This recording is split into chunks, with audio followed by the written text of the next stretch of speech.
Talvez esse seja uma das principais perguntas que vão lá no meu direct, me perguntando: Renan, como que eu faço para colocar a minha vida financeira no prumo?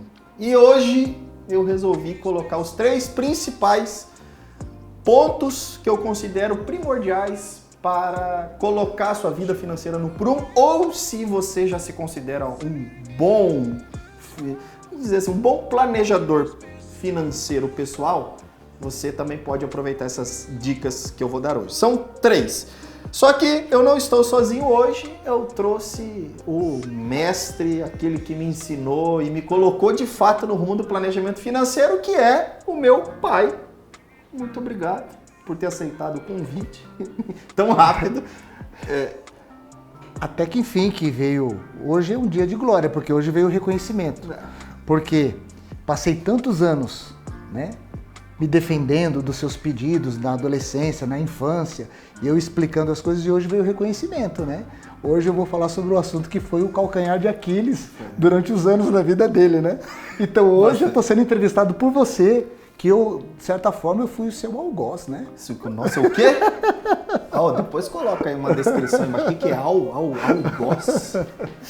É o seguinte, primeiro passo, Marcelo, a gente não tem roteiro aqui, eu tô tocando aqui e eu criei os 3 pontos baseados naquilo que eu tenho de vivência. Vamos então tocar, vamos embora. vamos tocar. Primeiro é o seguinte, acompanhe as suas receitas. O que acompanha as suas receitas? É simples. Quanto você ganha, quanto de fato você ganha. Porque é muito comum eu conversar com principalmente empresários e profissionais liberais, sabe? Que vivem de contratos, vivem de diárias, eles não sabem quanto ganham. E aí é o grande problema, porque se eu não sei qual é a minha receita, como que eu posso tomar alguma atitude? Não é verdade, Marcelo? Verdade. Não é assim que a gente vê também? Você tem que saber o quanto você ganha, você tem que saber onde você está pisando. Exatamente. O que está entrando. Ou seja, como que eu planejo sem saber é simples. Vamos colocar ali uma meta e, na verdade, sem meta. E quando eu chegar na meta, a gente... dobra a meta. Quando a gente atingir a meta, nós dobramos a meta. Dobra. É sem lugar nenhum, não faz sentido. Como é que você não sabe onde você quer chegar? O meu público, a grande maioria, é cristão.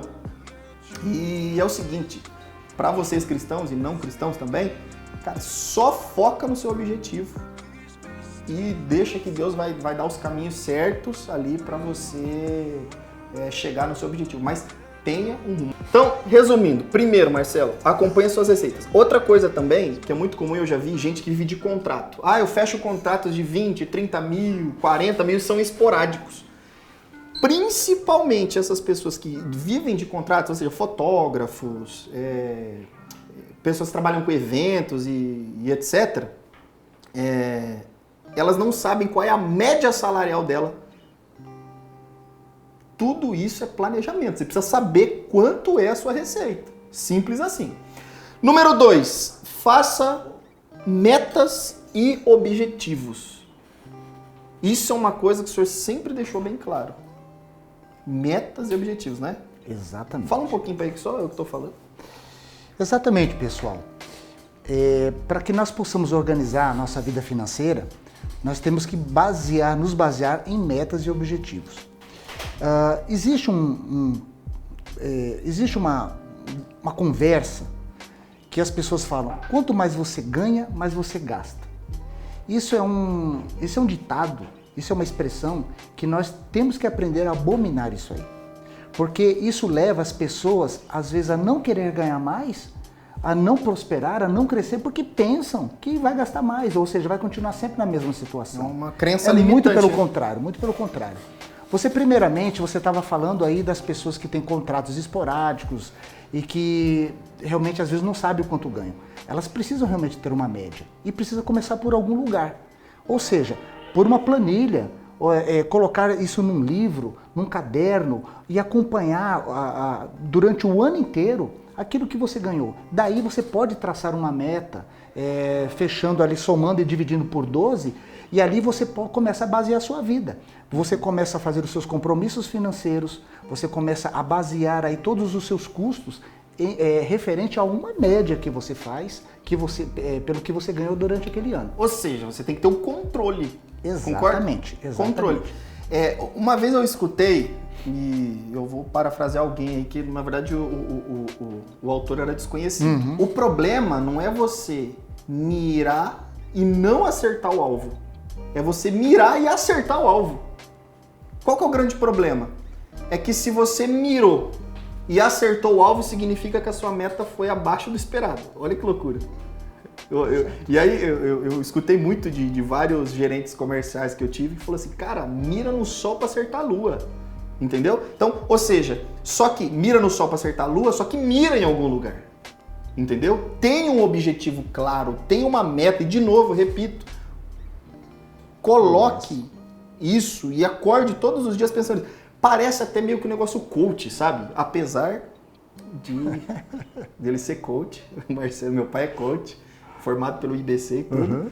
Mas é que curioso, mas a profissão de coach é linda, tá? Lindo mesmo e infelizmente foi muito banalizado, o nome coach virou banalizado em um negócio que é extremamente necessário para grandes atletas, alta performance, tudo precisa de um coach. Exatamente. Mas é o seguinte, se você não estipular uma meta, se você não estipular um alvo, você nunca vai alcançar.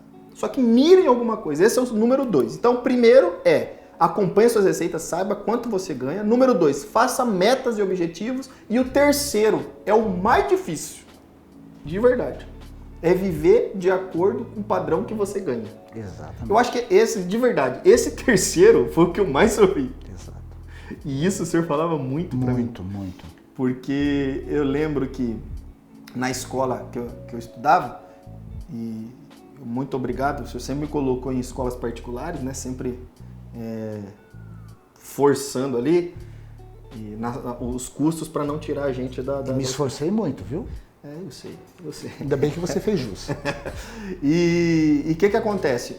Às vezes eu sou apaixonado por tênis, adoro tênis. Agora que eu tô com um filho, diminuiu um pouquinho, que eu desloquei esses custos que eu tinha com tênis para outra coisa, né?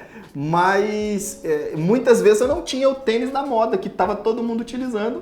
E o senhor falava muito bem para mim assim, não consigo dar esse tênis agora para você, foge um pouco do nosso orçamento, então não tem como. Isso ficava bem claro, havia comunicação. Exato. Né? Comunicação. Exatamente. Havia essa comunicação, eu não fiquei traumatizado, muito pelo contrário. E hoje eu acho que eu sinto um pouco do que o senhor sentia a dizer não para mim naquele momento, porque hoje eu sou pai e às vezes quando ele pede alguma coisa, às vezes você fala, por mais que hoje eu tenha condição de comprar e dar, às vezes eu falo, poxa, não, eu tô dando demais. Exato. Não é? Exato. Às vezes, poxa, será que eu vou viver acima do padrão que eu tenho? Exato. Não é assim? Exato. Fala um pouquinho pra gente o que é viver de acordo com o padrão que você ganha. O que é isso? Isso, de novo, é o mais difícil e eu vivi isso, o senhor me ensinando a vida toda. Existem muitas expressões que falam sobre riqueza. Prosperidade é tal coisa, riqueza é tal coisa. Mas tem uma expressão que eu também concordo. Rico é todo aquele que gasta menos do que ganha. É muito interessante, muito forte isso. Porque independente do que você ganhe, da sua renda, se você pensa dessa forma, isso é experimentar de riqueza. Por quê? Porque a riqueza não é somente a aquisição de bens e de muitas coisas, mas a riqueza também está na paz, está na tranquilidade. A riqueza também está em você deitar a cabeça no travesseiro e não saber que você está endividado, que você tem um controle das suas finanças, que você tem um controle da sua vida financeira, porque você calcula isso. Então, às vezes, você pode, de repente, não ter o que muitas pessoas, às vezes, desejam, que é muitas vezes supérfluo, às vezes, como a questão de um tênis. Calça, sub, 2K. Travis Scott, paguei 1.7. Às vezes um tênis pode ser muito mais caro do que o outro porque é um lançamento. Às vezes as pessoas não podem adquirir aquilo naquele momento. Porém, a pessoa que gasta menos do que ganha, essa pessoa também ela é rica. Eu considero isso também como um estado de riqueza. porque é exatamente até a tranquilidade com as suas finanças. Porque tem pessoas que ganham muito, a gente vê aí alguns concursados que tem aquele salário fixo, às vezes a pessoa concursada ganha lá 25 mil reais por mês, mas está totalmente tomada. E essas pessoas, elas deitam, vão dormir e não tem paz, tem preocupações, porque estão às vezes endividadas, devendo para cartão de crédito e estão totalmente tomadas. E isso não é, ganha muito, mas isso para mim não é riqueza. Não é riqueza, né? E você sabe qual é o primeiro passo para seguir esses três, eu vou falar essas três dicas? Uhum. O senhor fala uma vez, parece que foi o senhor que falou, e isso me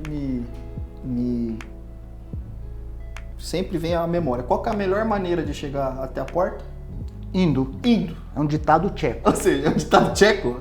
A melhor maneira de ir até a porta é indo. De chegar à porta é indo. Resumindo, o que eu quero dizer?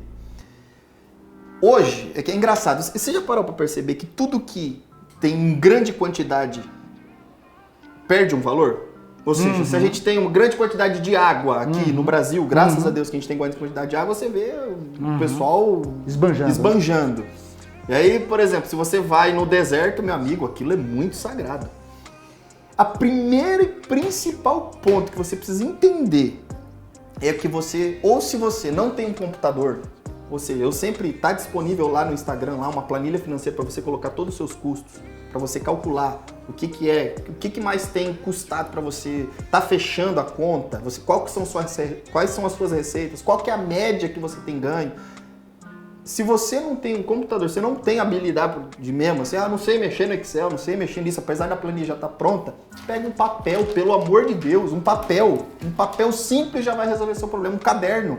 Por que eu disse que o papel, quando você tem em abundância, você não valoriza tanto? Sabe quanto custava um papel na época lá, dos papiros bíblicos lá? Caríssimo. Um negócio absurdamente caro. Para escrever a Bíblia, os escritos lá, era caríssimo. Tanto que você sabia que eles primeiro cunhavam na madeira, porque não podia ter erro, porque se o camarada errou uma letra, lascou. É muito caro. Ou seja, o que eu quero dizer? A gente tem papel para tudo que é lugar, tem caneta em tudo que é lugar, escreve, anota as suas finanças. E para dizer que esse negócio de planejamento financeiro não é modismo e é raiz, eu fiz questão, que eu lembrei isso, eu pedi para ele trazer o livro Caixa. Cadê o seu famoso livro Caixa? Acho que acabou a musiquinha. Deus o livre. De quando esse livro Caixa, por favor, meu pai? Ele é bem antigo, eu tive que buscá-lo mesmo, né? Porque hoje, como você estava falando, hoje nós temos acesso às planilhas, hoje tem aplicativos de celular onde você pode fazer todo o seu planejamento financeiro, está muito mais fácil. Eu uso guia de bolso, fazendo muito mais fácil. Guia de bolso. Mas está aqui, você pediu, está aqui o meu livro Caixa. Desde quando? Esse aqui, desde quando eu sou atormentado? Comecei ele em 1995. 25 anos, é isso? Ele é bem antigo, por isso que está desmanchando aqui, ó. Foi quando eu comecei a fazer meus planejamentos financeiros, foi quando eu comecei a colocar tudo no papel, foi quando eu comecei a ter o entendimento de que eu só iria prosperar a partir do momento que eu controlasse as minhas finanças. Exatamente quando eu saberia quanto eu ganho e quanto eu gasto. E aí foi quando eu comecei a descobrir muitas coisas. E aqui tem toda uma trajetória da minha vida. Eu até separei aqui, ó, para mostrar para vocês, ó. Isso aqui, Renan, isso foi uma época de estresse. Isso aqui foi uma época que eu errei no meu controle financeiro. E eu risquei isso aqui porque eu estava muito nervoso. Eu não sei se dá pra ver. Eu estava muito bravo nesse dia. Isso aqui foi um rasgo de caneta. Porque eu gastei muito mais do que eu ganhei. E aí eu comecei a descobrir isso aqui. Então nesse dia eu estava muito estressado. E aí aconteceu isso, eu risquei a folha com tanta força, porque eu estava tão bravo, eu descontei aqui. Você não ia descontar em vocês. Não, mas só um detalhe, ele já descontava. Já. Você lembra disso? Uhum. Quando ele pegava o caderno Caixa, abria, meu amigo, não sobrava um em casa, cara. Saia todo mundo de Saia todo mundo, você ficava, você lembra disso aí? Verdade. Eu lembro disso aí, eu lembro. Ó, é muito legal, eu separei aqui, ó, o ano mês de junho do ano de 2004, porque esse livro desde 1995, né? Então, assim, tem toda uma trajetória, né? Ó, eu tô olhando aqui, eu descobri que em junho de 2004, olha só que interessante, a minha conta de água foi R$35, a minha conta de luz foi 130, o meu gastei com telefone 139 e gastei R$200 com celular. A minha secretária doméstica, nesse ano, ela ganhava R$260. Olha, Então, só pra dizer que isso era o salário mínimo na época. Na época, não, explorando, estava velho, não. né? Escravo, patrão escravo. Não tinha escravo, não. Era o salário mínimo na época de 2004. Uma coisa que me chama muita atenção, que eu descobri aqui, ó. Nesse livro, você lembra que nós pegávamos as últimas páginas e todo final de ano nós fazíamos o nosso planejamento financeiro? Do ano seguinte? Lembro. Então Lembro. Isso aqui... Ou seja, pera aí, rapidinho. A gente não combinou e eu fiz os 3 passos. Primeiro, acompanhe suas receitas. Tá aqui, ó, acompanhe as receitas. Número 2, tenha metas e objetivos. Certo. O senhor já ensinava isso a gente aquele tempo, com objetivos e metas no final do ano e como a gente faria aquele ano que viria. O planejamento. E isso aqui começou a entrar nas nossas vidas e na vida de vocês porque eu chamava... Olha só que interessante, gente. Você que é casado, você quer arrumar a sua vida financeira, chame a sua esposa junto para fazer, chame a família, chame os filhos e faça esse planejamento todo mundo junto. Por quê? Porque todo mundo passa a fazer parte. Só não precisava ficar tão nervoso igual o senhor, né? Não, mas alguns momentos foram alegres. Não, é verdade, é verdade. Mas olha só que interessante. Aqui, nesse ano, você era adolescente e o teu irmão, eu vou falar do seu irmão aqui porque ele não está presente. O seu irmão colocou aqui, ó, que ele queria aprender bem e aprender a palavra de Deus na salinha. Olha só, teu irmão tinha aqui, eu acho que 5 anos, né? Vou falar um pouquinho de você aqui também. Aqui, os seus objetivos que você colocou aqui no caderno para que a gente realizasse no ano seguinte. Que massa, cara. Eu não lembrava isso aqui foi no dia... essa reunião foi no dia 31/12 de 2001. 2001. E você colocou aqui, ó... 19 anos. Que você, no ano de 2002, faria um curso de inglês. Eu acho que você tinha o seu pai como herói, que você falou, quero ser secretário do meu pai. O Renan me ajudava. Acho que nessa época, talvez eu era propagandista de um laboratório, e ele me ajudava na organização lá das amostras grátis. Eu tô aqui pensando numa coisa, eu queria ser secretário porque talvez eu fazia esse trabalho não remunerado. Talvez tenha sido Vamos discutir isso depois, isso aqui não está no script. Tá bom. Você colocou aqui que você queria ser um aluno nota 10, você colocou aqui que você queria comprar um celular. Olha aqui, 2001. E que você queria comprar também uma bicicleta nova. E olha que bacana, olha aqui, que você colocou aqui que você queria ler a Bíblia 3 vezes por semana. Ler a Bíblia 3 vezes por semana. 3 vezes, massa. Tá vendo? Eu era crente já. Isso aqui foi uma das situações que você colocou o seu planejamento para o ano 2002. Eu tô curioso também do meu irmão aqui. Ó, seu irmão começou a ficar esperto. Trabalhar para aumentar a mesada. Você tá vendo? Ele já tinha. Sensacional, sensacional. Mas eu quero deixar um recado aqui para vocês. Gente, eu segui uma regra quando eu comecei a fazer isso aqui e quando eu comecei a despertar para o planejamento financeiro e começar a prosperar e ter uma vida financeira organizada, eu aprendi a regra dos 10, 10, 10. O que é essa regra? Se você quiser tomar essa regra para você, eu quero te dizer que para mim funciona e funciona até hoje, tá? E faz cair por terra aquela questão que as pessoas falam, quanto mais você ganha, mais você gasta. Se você trabalhar a sua vida financeira por proporções, em proporção, porque quando você ganha mais, você vai guardar mais, porque você colocou tudo em proporção. O que eu quero dizer com isso? Né? Porcentagem. 10%, 10%, 10%. 10%. O que eu fazia? Por exemplo, eu no caso, gente, eu sou cristão, mas aí cada um tem o seu entendimento. Então, por que a regra dos 10, 10, 10? Eu dizimo 10% do que eu ganho há muitos anos. Eu sou dizimista. E vamos lá, quem não é cristão, que nos segue, não vai em nenhuma igreja, você pode usar esses 10% como caridade, fazer alguma obra também, de caridade. Exatamente. Entendeu? Fazer funcionar na vida de uma pessoa, custear o estudo de alguém. Sim. Isso é muito importante. Porque no nosso caso a gente dizima, né? Exato. Na igreja. Então eu dizimo 10%. 10% eu guardo, é uma poupança, que é guardado todo mês, e 10% eu gasto comigo. Olha só. Torra. Olha como é interessante. Você ter o seu salário e você separar 10% para você gastar com você, mas gastar à vontade. Esses 10% você vai num restaurante caro, ou você quer fazer uma festa, o que você quiser fazer com esses 10%.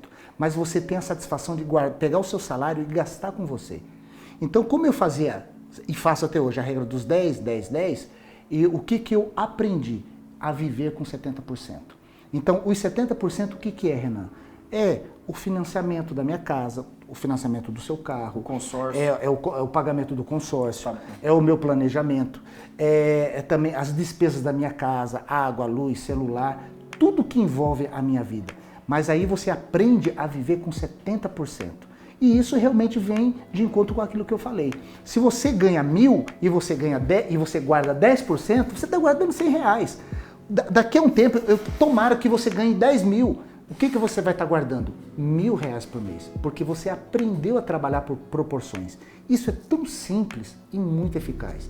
A partir do momento que eu aprendi a fazer isso na minha vida, a partir de 1995, eu consegui. É claro que tudo tem a prova do tempo. Sim. Mas hoje eu desfruto da minha organização financeira.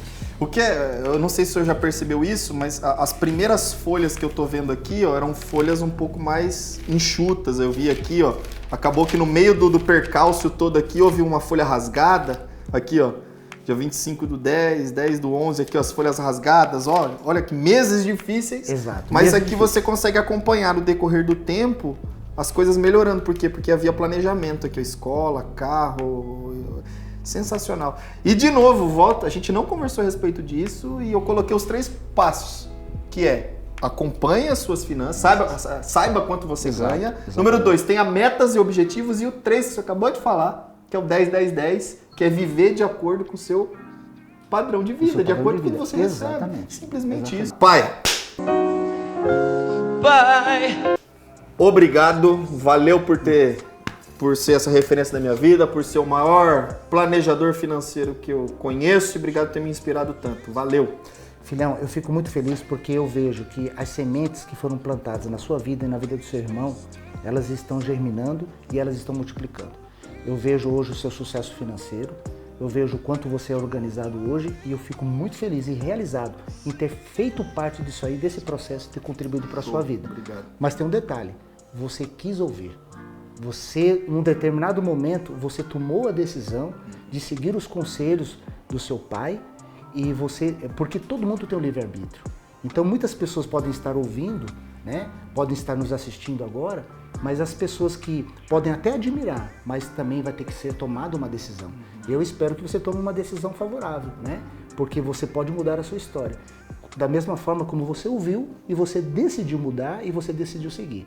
E hoje você também está colhendo os frutos. Eu vejo muito sucesso na sua vida profissional, na sua vida financeira e me orgulho muito disso. E muito obrigado pela oportunidade de estar aqui. Eu que agradeço. Valeu, obrigado, até a próxima. Um abração.